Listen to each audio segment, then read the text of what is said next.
இன்னைக்கு நம்ம சேனல்ல என்ன பார்க்க போறேன்னு பார்த்தீங்கன்னா, ஜூன் 25ஆம் தேதி ஆனி மாத அமாவாசை நாளானது வருதுங்க. இந்த ஆனி அமாவாசைக்கு பிறகு ஒவ்வொரு ராசி நேயர்களுக்கும் அவங்க வாழ்க்கையில புதிய திருப்பங்கள் கண்டிப்பா நிகழ உள்ளது அப்படின்னே சொல்லலாம். இந்த அமாவாசையிலிருந்து மேச ராசி நேயர்களுக்கு அவங்க வாழ்க்கையில என்ன மாற்றங்கள் நடக்க போகுது, இந்த அமாவாசைக்கு பிறகு நீங்க என்ன மாதிரி விஷயத்த சந்திக்க போறீங்க அப்படிங்கிறத பார்க்கலாம். இந்த அமாவாசைக்கு பிறகு மேச ராசி நேயர்களுக்கு ஏற்பட போகும் திருப்பங்கள் என்னங்கிறத பார்க்கறதுக்கு முன்னாடி ஆனி அமாவாசை அன்னைக்கு நீங்க செய்யக்கூடிய முக்கியமான விஷயம் என்னங்கிறத பார்க்கலாம். அதாவது இந்த ஆனி அமாவாசையோட சிறப்பு என்னங்கிறத பார்த்துட்டு அதன் பிறகு உங்களுடைய ராசிக்கு என்ன பலன் கிடைச்சிருக்கு அப்படிங்கிறத பார்க்கலாம்.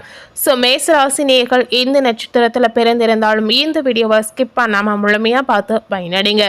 இந்த ஆனி அமாவாசை முன்னோர்களுக்கு தர்ப்பணம் செய்து வழிபட்டீங்கன்னா கண்டிப்பா உங்க வாழ்க்கையில சுபிட்சம் பெருகும் அப்படின்னு ஐதீகமாகவே சொல்லலாம். அதாவது திருவாதிரை நட்சத்திரங்களில் வரக்கூடிய அமாவாசை நாளில் முன்னோர்களுக்கு தர்ப்பணம் செய்வதன் மூலம் முன்னோர்களுக்கு 12 ஆண்டுகள் தர்ப்பணம் செய்த திருப்தி கிடைக்கும் அப்படின்னு சொல்லலாங்க. அதே போல மறைந்த முன்னோர்களுக்கு முறையாக பித்ரு பூஜை நீங்க செய்து வந்தீங்கன்னா உங்க ஜாதகத்தில் உள்ள அனைத்து தோஷங்களும் நிச்சயமாக அகன்றுவிடும். சூரியன் மிதுன ராசியில பிரவேசிக்கும் மாதமே ஆனி மாதம் என்று சொல்லப்படுது. அந்த வகையில் இந்த ஆனி மாதம் வரக்கூடிய அமாவாசை பார்த்தீங்கன்னா ஜூன் 25ஆம் தேதி ஆனி 11ஆம் நாள் அன்று நடக்க உள்ளது. இந்த ஆனி மாதம் இறை வழிபாடு மேற்கொள்ளத்தக்க ஒரு சிறப்பான மாதமாக இருக்கிறது. இந்த ஆனி மாதத்தில் வருகிற அமாவாசை தினத்தில் தர்ப்பணம் தந்து உங்களுடைய முன்னோர்களை நீங்க வழிபடுவதால் குடும்பத்தில் சுபிட்சம் கண்டிப்பா பெருகலாம். திருமண கால தாமதம் ஏற்படக்கூடிய நேயர்களுக்கு இந்த மாதிரி விஷயம் செய்து வரதுனால விரைவில் திருமணம் நடக்கலாம். வீண் பண விரயங்கள் ஏற்படுவது இதனால நீங்களாம். வெளிநாடு செல்லக்கூடிய முயற்சி கண்டிப்பா இதனால உங்களுக்கு கிடைக்கலாம். உங்க வாழ்க்கையில இருக்கக்கூடிய காரிய தடைகள் நீங்கி ஒரு நம்பிக்கை உங்களுக்கு பிறக்கலாம். இந்த ஆனி மாதம் இறை வழிபாடு மேற்கொள்ளத்தக்க சிறப்பான மாதமாக இருந்து வரதுனால கண்டிப்பா முன்னோர்களுக்கு இந்த மாதம் நீங்க தர்ப்பணம் கொடுப்பது அவசியம். சாதாரணமாக வரக்கூடிய அமாவாசையானது அனிஷம், விசாகம், சுவாதி நட்சத்திரங்களில் வருமானால் அப்போது செய்கிற சிதார்த்தம் ஒரு வருடத்திற்குரிய திருப்தியை ஏற்படுத்தும். திருவாதிரை, புனர்பூசம், பூசம் நட்சத்திரங்களில் வரக்கூடிய அமாவாசை என்று செய்யப்படும் பிதுர் தர்ப்பணம் 12 ஆண்டுகள் பிதுர்களுக்கு திருப்தியை கொடுக்குங்க.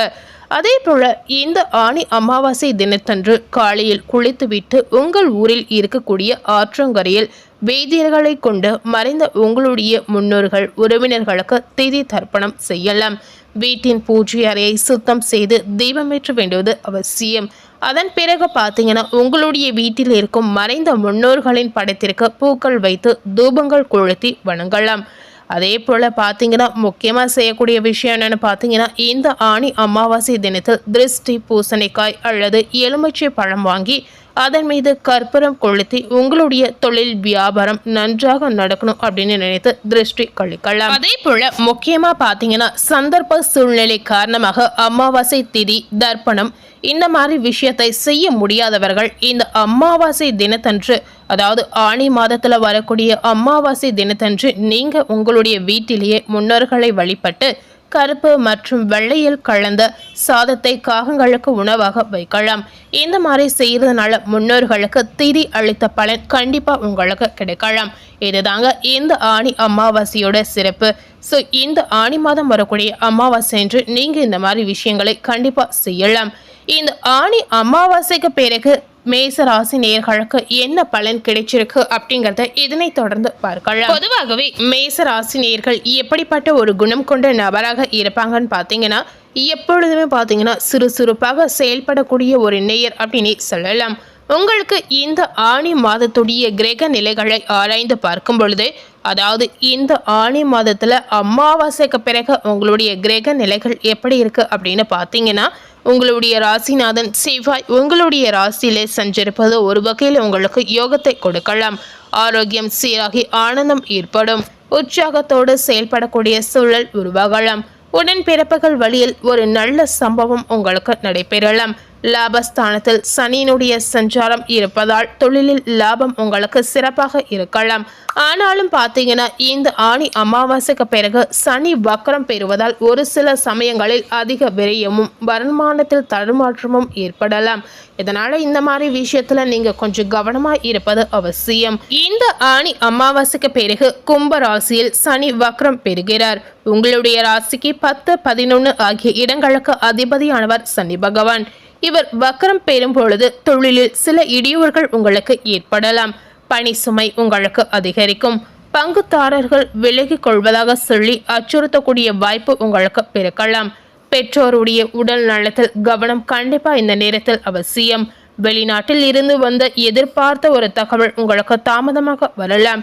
எளிதாக முடிய வேண்டிய காரியங்கள் கூட பார்த்தீங்கன்னா போராடி பெறக்கூடிய ஒரு சூழல் உங்களுக்கு உருவாகும்.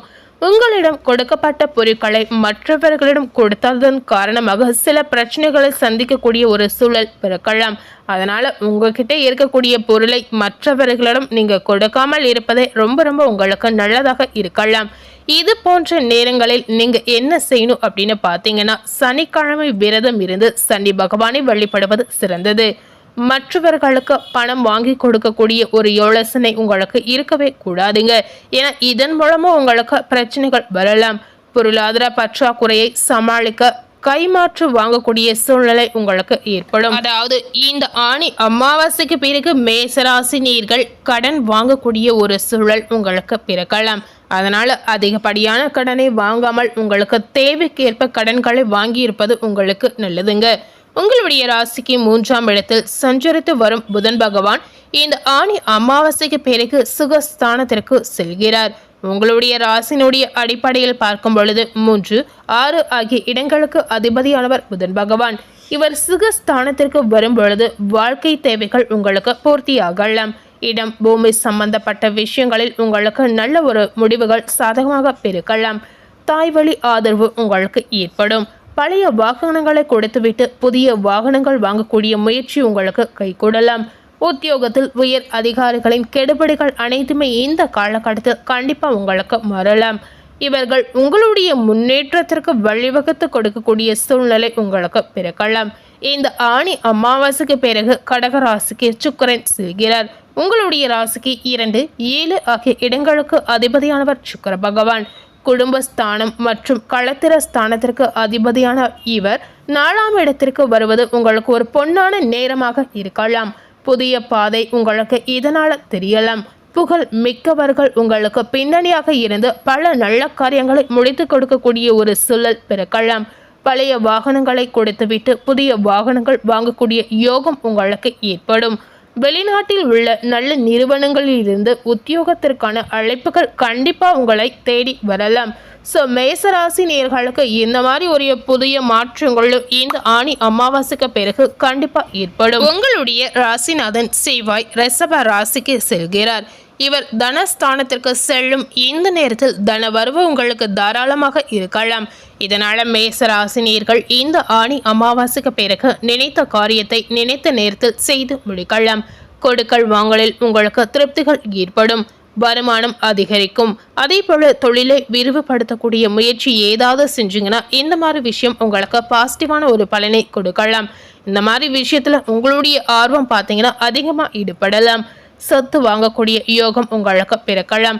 இல்லத்தில் பார்க்கும் பொழுது மங்கள ஓசை கேட்கக்கூடிய வாய்ப்புகள் கைகூடி வரலாம். குடும்ப முன்னேற்றம் இந்த காலகட்டத்தில் அதிகரிக்கும். பொது வாழ்வில் உள்ள மேச ராசி நேயர்களுக்கு இந்த காலகட்டத்தில் எதையும் திட்டமிட்டு செய்ய முடியாத ஒரு சூழல் உருவாகலாம். வியாபாரம் தொழில் செய்பவர்கள் பிறருக்கு பொறுப்பு சொல்வதை தவிர்ப்பது நல்லதுங்க. உத்தியோகத்தில் இருக்கக்கூடிய மேச ராசி நேயர்களுக்கு ஊதிய உயர்வு கிடைக்கலாம். இந்த ஆணி அமாவாசைக்கு பிறகு கலைஞர்களுக்கு புதிய ஒப்பந்தங்கள் கிடைக்கலாம்.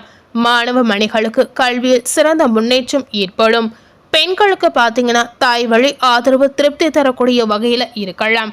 ஸோ இந்த ஆணி அமாவாசைக்கு பிறகு மேசராசி நேயர்களுக்கு இப்படி தாங்க இருக்க போகுது. ஸோ இன்னைக்கு நம்ம சேனல்ல மேசராசி நேயர்களுக்கு இந்த ஆணி அமாவாசைக்கு பிறகு எப்படிப்பட்ட பலன்கள் கிடைத்திருக்கு, அதே போல இந்த ஆணி அமாவாசையோட சிறப்பு என்னங்கிறத பார்த்துருப்போம். ஸோ கண்டிப்பாக மேசராசி நேயர்களுக்கு இந்த வீடியோ பயனுள்ள ஒரு வீடியோவாக இருந்திருக்கலாம். இந்த வீடியோவை நீங்கள் பார்த்து பயனடைந்த மாதிரி உங்கள் ஃப்ரெண்ட்ஸ் அண்ட் ஃபேமிலி பார்த்து பயனடையணும்னு நினச்சிங்கன்னா இந்த வீடியோவை உங்கள் ஃப்ரெண்ட்ஸ் அண்ட் ஃபேமிலிக்கு லைக் பண்ணி ஷேர் பண்ணுங்கள். மேலும் இது போல் ஒரு புதிய தகவலை தெரிந்து கொள்ளணும் அப்படின்னு நினைத்தீங்கன்னா மறக்காமல் நம்ம சேனலை சப்ஸ்கிரைப் பண்ணி அதே போல் பக்கத்தில் இருக்கக்கூடிய பெல் பட்டனையும் மறக்காமல் ப்ரெஸ் பண்ணிடுங்க. நீங்கள் சப்ஸ்கிரைப் பண்ணால் மட்டுமே நம்ம சேனலில் போடக்கூடிய எல்லா நியூ அப்டேட்டான வீடியோஸும் நீங்கள் உடனுக்குடன் பார்த்து தெரிந்து கொள்ளலாம். ஸோ மறக்காமல் சப்ஸ்கிரைப் பண்ணி பெல் பட்டனை ப்ரெஸ் பண்ணிடுங்க. தேங்க்யூ.